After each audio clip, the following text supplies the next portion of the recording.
என் பேர்ல எஃப்ஐஆர்ல எதுவும் போட்டுறாதீங்க.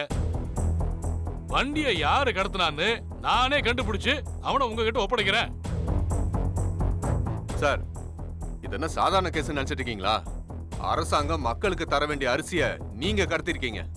அதனால கமிஷனர் உங்க மேல எஃப்ஐஆர் போட சொல்லி எங்களுக்கு ஆர்டர் போட்டிருக்காரு.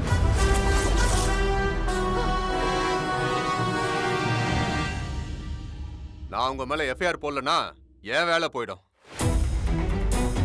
சார், நான் எத்தனை வருஷமா பொது வாழ்க்கையில இருக்கேன்.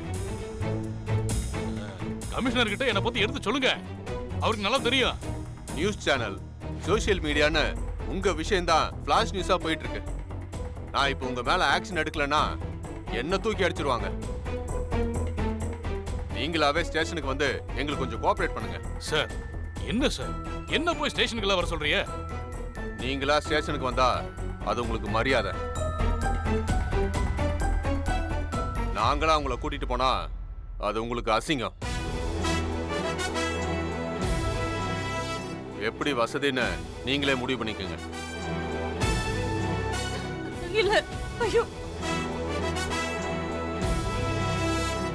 உங்களை நல்லா தெரியுங்கிறதுனால தான் நானே நேர்ல வந்திருக்கேன். இல்லைன்னா 2 கான்ஸ்டபிள் அனுப்பி உங்களை கூட்டிட்டு வர சொல்லியிருப்பேன். உங்க தரப்பு விளக்கத்தை ஸ்டேஷன்ல வந்து சொல்லுங்க. இந்த கேஸ்ல நான் உங்களுக்கு எந்த ஃபேவரும் பண்ண முடியாது. நான் கண்டிப்பா உங்க மேல எஃப்ஐஆர் போடுவேன்.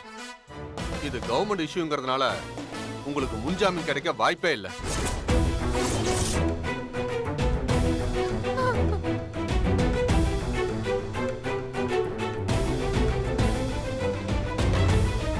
இருந்தாலும் நீங்க உங்க அட்வொகேட் கிட்ட பேசி முன்ஜாமீன் வாங்க ட்ரை பண்ணி பாருங்க. இப்ப ஸ்டேஷனுக்கு கிளம்பி வாங்க. என்ன சார் யோசிக்கிறீங்க? சார், நீங்க போங்க, நானே கிளம்பி ஸ்டேஷன் வரேன். சீக்கிரம் வாங்க சார்.